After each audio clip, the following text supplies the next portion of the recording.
Greetings, investigators. Detective Sins reporting in. Welcome to another installment of Synopsins. Today we're covering a crime and thriller movie from 2013 titled The Call. Watch out for spoilers and let's get into the video. All 911 operators, including Jordan, appears to be swamped with incoming calls. She receives a call from Leah Templeton, who claims that a man is attempting to break into her house. Jordan tells Leah to hide beneath her bed after opening her bedroom window slightly. The intruder enters and examines Leah's room. When he discovers the window wide open, he assumes Leah managed to escape. Leah and Jordan's communication get cut off just as the intruder walks out of the room. Jordan panicked and redialed her, causing the phone to ring all the way down. The intruder returns to the room and finds Leah hiding under her bed, and well...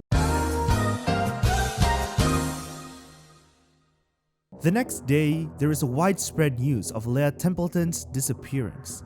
Jordan suffers from severe anxiety as a result of her guilt about the incident from yesterday. She feels as if everyone in the room is judging her. Jordan goes back to work when she has calmed down. She receives a call and finds out that Leah's dead body has been discovered in Lancaster. Jordan is even more taken aback by this and makes the decision to tell Officer Paul that she will resign. 6 months later, Jordan no longer works as a 911 operator, but as an instructor at the 911 operator headquarters, where she trains all new staff members before they begin working. Sounds to me like she has some type of Stockholm syndrome. Yikes. We are then introduced to two best friends, Casey, the innocent blonde girl, and Autumn, who spend their time together in the mall. Autumn has to go back home early after learning she needs to pick her brother up. Casey also returns home. Casey grabs her stuff from the table, including Autumn's prepaid telephone, and rushes to the parking lot. A red sedan unexpectedly reverses and almost hits Casey as she walks to her car. A man exits the car and apologizes, but he immediately covers Casey's nose and mouth with a chloroformed handkerchief. Classic. The man picks Casey up and puts her in the trunk of the car. If he is the same man that kidnapped Leah, he clearly has a fetish for blondes. Not to mention, what are the chances that the parking lot has no security cameras and nobody was around to witness this entire thing unfolding? Here's a little fun fact for you investigators.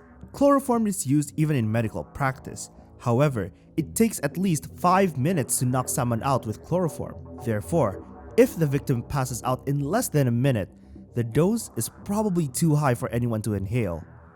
Jordan takes the new employees to the hive and introduces them to Brooke, a newbie who's only been working for 6 months. Brooke receives a call from Casey, who is in need of help. Casey, on the other hand, uses a prepaid phone, making it impossible to track her location. Brooke is also anxious because she has never been in a position like this before. Jordan takes over Brooke's job with all of her courage. Their supervisor, Maddie, instructs Brooke to request warrants as quickly as possible so they may begin tracking. Jordan is able to overcome her panic and begins telling Casey to calm down. Jordan requests Casey's information and asks her to follow Jordan's orders. Casey, on the other hand, is a massive pain in the ass. However, to her credit, I'd probably be shitting my pants as well.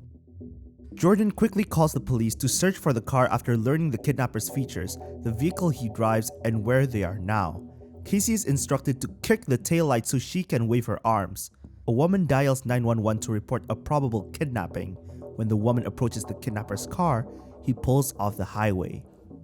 Jordan refuses to give up. She urges Casey to check the trunk for any items. Casey sees a screwdriver, paints, and a shovel. Wait, if you're going to kidnap someone, why would you leave both a screwdriver and a shovel? To make things worse, Casey panics yet again. Jordan advises her to pour the paint out through the taillights when she has calmed down, which I assume will take quite a while. Unfortunately, at the red light, a nice man named Alan warns the kidnapper that paint has dripped from the trunk. The kidnapper then takes his car to an empty parking lot as soon as the green light turns on. He notices the mess Casey has created, so he decides to give another dose of chloroform to Casey. At this point, I'd be surprised if there isn't already permanent damage to Casey after seeing the amount of chloroform intake she had the past hour. Alan curiously follows the kidnapper's car from behind and asks if he needs anything. The kidnapper immediately hides the chloroform bottle in his pocket and pretends that everything was fine. Alan gets into his car and dials 911, feeling odd about the situation. The kidnapper then attacks Alan with a shovel and repeatedly smashes Alan in the head. This, my fellows investigators, is why you don't stick your nose where it doesn't belong. When the kidnapper notices Alan's cold, still body, he panics. He loads Casey and Alan into Alan's trunk and continues his journey in Alan's vehicle. Casey somehow wakes up and informs Jordan that she is now in a different vehicle. She also tells Jordan that she's in the trunk with Alan. Alan wakes up and shouts desperately for help, ruining the situation for both of them again. The kidnapper notices this and pulls off to the side of the road. He opens the trunk and repeatedly stabs Alan in the stomach with a screwdriver. Now, let's pause here for a moment. You're telling me that the kidnapper panicked when Alan was seemingly dead, then decided to stab him multiple times as if he's not going to die in a few seconds. Look, either get the job done or fuck off. This is annoying. This is frustrating. I certify this moment as an official sin. The police, on the other hand, are searching for the kidnapper's fingerprints. The kidnapper is smart for not leaving any fingerprints on his vehicle. Though, based on the recent action we've seen the kidnapper does, I'd say it's more of luck than skill. Regardless, he was not careful enough. Officer Paul notices the shattered chloroform bottle. They manage to get the kidnapper's fingerprints from the broken glass. The kidnapper stops, again, at a gas station. Casey discovers that she can get out of the middle backseat by crawling. She tries to grab the gas station's guard's attention. Casey shouts for rescue, desperately, because the man couldn't see her. The man then tries to save Casey, but the kidnapper pours him with gas and burns him to death. Bro, you're at a gas station. Kill the man in a way where you won't die as well. That's a fire hazard right there. Casey is then taken to a distant area in the hills. When the kidnapper lifts Casey's body, he discovers her phone. Jordan speaks the kidnapper's name, Michael Foster, and the kidnapper is shocked. Jordan begs Michael to let Casey go, but Michael simply repeats the phrase he used when he kidnapped Leah Templeton. It's already done. The police discovers Michael and his wife's cabin, but it is shown to be abandoned and lacking any significant evidence. In another scene, Michael strapped Casey onto a wheelchair and is taking her into his lab. It seems like he wants to remove her head and make her look like his long-dead sister. Casey manages to get her hands free and sprays hairspray to Michael's eyes as Michael turns around to grab a hairdryer. Casey dashes down a corridor and gets into one of the rooms. She grew pale as she saw a horrifying sight that she never wanted to see. Michael walks into the room and grabs Casey. The scene goes back to Jordan as she examines several recordings of her conversation with Casey. She rewinds to the moment Michael destroys the phone, fixating on a clanging sound. She goes to Michael's cabin where the police had been previously and explores the rooms. She comes across pictures of Michael and her sister, Melinda. Melinda turned out to be really sick. Jordan takes a step outside. She hears a clanging noise similar to the one in the recording. It's a lock slamming against a flagpole. Jordan discovers Michael's underground basement. She goes in and discovers Michael's laboratory. Red flag? Are you really going to go into someone's basement without any backup? Look, if Jordan dies, that's on her. Jordan investigates the basement and finds the same room where Casey attempted to hide. It's a duplicate of Melinda's room, but the pink bed is stained with blood. When Michael enters the room, Jordan hides behind the closet and finds out that what she believed are wigs are actually the scalps of Michael's other victims.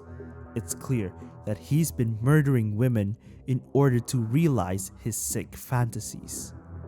Casey is trapped on the operating table. Michael proceeds to cut Casey's head, but Jordan intervenes by smacking Michael in the head with a mannequin. He then begins drowning Jordan in a basin of water until Michael's face is sliced open by Casey. Jordan leads Casey to the stairwell, but Michael clutches onto Jordan's leg.